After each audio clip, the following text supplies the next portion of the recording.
भारत के गांवों के बारे में सोचते ही क्या तस्वीर मन में आती है?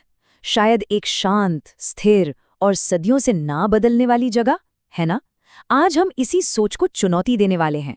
हम सीधे उतरेंगे 16वीं और 17वीं सदी के किसानों की हलचल भरी दुनिया में। तो चलिए एक सफर पर चलते हैं। हम समय में पीछे जा रहे हैं, लेकिन मुगल साम्राज्य के किसी आलीशान महल या जंग के मैदान में नहीं। नहीं, हम जा रहे हैं उसकी अर्थव्यवस्था के धड़कते हुए दिल में, 17वीं सदी के एक हलचल भरे गांव में। और ये गांव कोई छोटी मोटी बात नहीं थे। अंदाजा लगाइए, 16वीं और 17वीं सदी में भारत की लगभग 85% आबादी इन्हीं गांवों में रहती थी।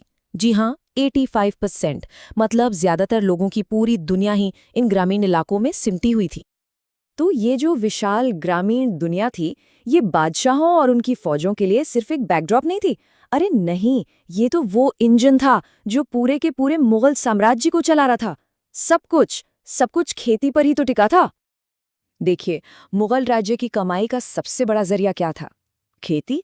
सीधा सा हिसाब था। इसलिए हुकूमत का एक ही मकसद था, बिल्कुल साफ, ये पक्का करो कि खेतों में फसलें उगें और साम्राज्य चलाने के लिए उन पर जो टैक्स लगता है वो टाइम पर वसूला जाए। तो ठीक है, अब जरा इस दुनिया में और अंदर चलते हैं। मिलते हैं उन लोगों से जो असल में जमीन पर पसीना बहा रहे थे। वो लोग जो मुगल समाज की असली रीढ़ की हड्डी थे। उस जमाने के दस्तावेजों में किसानों के लिए रैयत या मुजारियानन जैसे शब्द मिलते हैं, लेकिन अगर मोटे तौर पर देखें तो इन किसानों को दो बड़े ग्रुप्स में बांटा जा सकता था। पहला, वो जो अपने ही गांव में अपनी जमीन पर खेती करते थे, और दूसरे वो जो बाहर से आकर खेती करते थे। तो एक तरफ थे खुद काश्त, जैसा नाम से ही जाहिर है, ये गांव के ही रहने वाले लोग थे जो अपनी पुश्तैनी जमीनों पर खेती करते थे। और दूसरी तरफ थे पाही काश्त। ये वो किसान थे जो एक गांव से दूसरे गांव जाते रहते थे। क्यों? या तो बेहतर टैक्स की शर्तों की तलाश में, या फिर अकाल जैसी किसी बड़ी मजबूरी की वजह से। अच्छा, तो इन किसानों की रोज की जिंदगी थी कैसी? उनका कामकाज कैसा होता था? चलिए थोड़ा और करीब से देखते हैं उनके औजारों, उनकी जमीन और उनके काम करने के तरीकों को। जिंदगी आसान तो बिल्कुल नहीं थी। ये लगातार चलने वाली कड़ी मेहनत का नाम थी। औजार भी बहुत सीधे साधे होते थे। सोचिए, एक मामूली सा लकड़ी का हल और एक जोड़ी बैल, बस। इसका मतलब ये हुआ कि सारी की सारी खेती इंसानों और जानवरों के दम पर ही चलती थी। लेकिन एक बात बड़ी दिलचस्प है।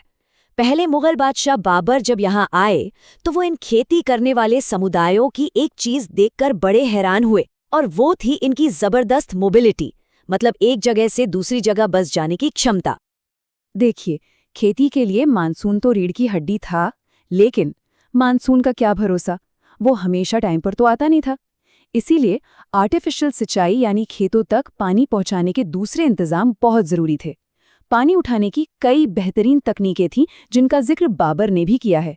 इन्हीं की वजह से अलग अलग तरह की फसलें उगाना मुमकिन हो पाता था। अब ये गांव देखने में भले ही दुनिया से कटे हुए लगते हों, पर सच्चाई ये है कि वो बड़े हैरान अंगेज तरीके से बाकी दुनिया से जुड़े हुए थे। कैसे?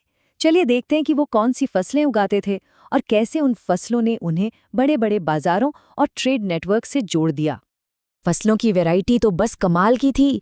जरा सुनिए, आगरा के इलाके में 39 अलग अलग तरह की फसलें उगती थी, दिल्ली में 43 तरह की, और बंगाल, अरे बंगाल में तो अकेले चावल की ही 50 से ज्यादा किस्में थी। सोचकर ही हैरानी होती है। और सबसे जरूरी बात यह है कि खेती सिर्फ पेट भरने के लिए नहीं हो रही थी।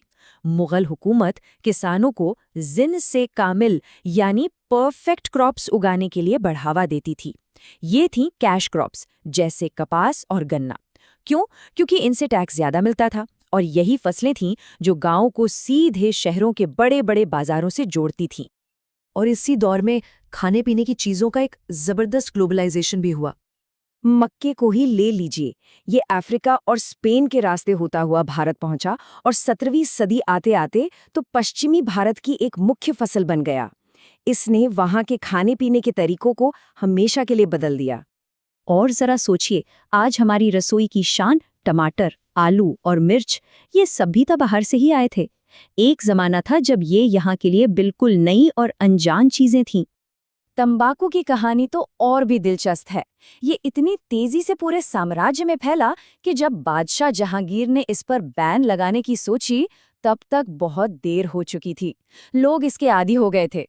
इससे पता चलता है कि नई चीजें समाज में कितनी तेजी से अपनी जगह बना लेती थीं, कभी-कभी तो बादशाह की कोशिशों के बावजूद भी।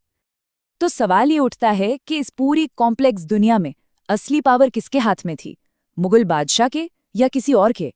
इसका जवाब ऊपर से आने वाले हुक्म और नीचे से उठने वाली आवाज के बीच की एक लगातार खींचतान में छिपा है।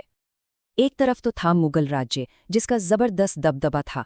उसके अधिकारी, उसके टैक्स वसूलने वाले लोग, ये सब एक बाहरी ताकत थे और उनका एक ही काम था, खेती से जो भी एक्स्ट्रा पैदावार हो उसे टैक्स के रूप में वसूलना, ताकि साम्राज्य चलता रहे। लेकिन गांव के अंदर कहानी थोड़ी अलग थी। वहां असली पावर राज्य के हाथ में नहीं, बल्कि पंचायत के हाथ में थी। पंचायत यानी गांव के बड़े बुजुर्गों की एक सभा, जिसमें अक्सर अलग-अलग जातियों और समुदायों के लोग शामिल होते थे। और यही लोग गांव के लोकल मामले सुलझाते थे। तो न्याय का ये जो सिस्टम था, इसके कई लेवल थे। पंचायत जमीन के झगड़े जैसे सिविल मामले देखती थी। वो ये भी पक्का करती थी कि सब लोग अपनी अपनी जाति के नियमों का पालन करें। जो मुगल हुकूमत थी, वो आमतौर पर सिर्फ बड़े क्रिमिनल मामलों में ही दखल देती थी। रोजमर्रा की जिंदगी में पंचायत का ही सिक्का चलता था। तो इन सब बातों का मतलब क्या है? जब हम इन सारे पहलुओं को एक साथ जोड़कर देखते हैं, तो एक बिल्कुल नई तस्वीर सामने आती है। एक ऐसी तस्वीर जो भारत के गांव की उस पुरानी सोच को पूरी तरह से तोड़ देती है कि वो हमेशा से स्थिर और दुनिया से कटे हुए थे। तो जाहिर है कि शानदार मुगल साम्राज्य की नींव सिर्फ बादशाहों और उनके सेनापतियों ने नहीं रखी थी।